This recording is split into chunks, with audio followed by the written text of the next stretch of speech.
How to activate Seabank in Shopee. Hello everyone. In this video, I will show you how to activate Seabank in Shopee. Begin by launching the Shopee app on your mobile device. Make sure you are logged into your account.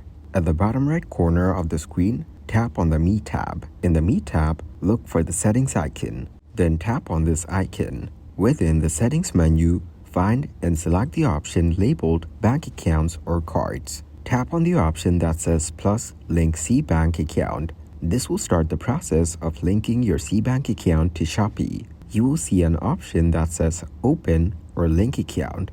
Select this option to proceed. You'll be prompted to enter your Seabank PIN. Carefully input your PIN to continue.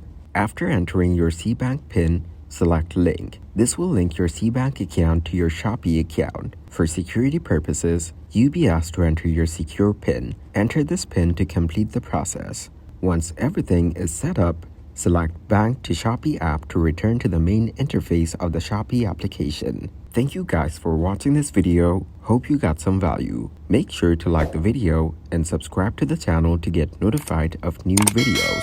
See you in the next one.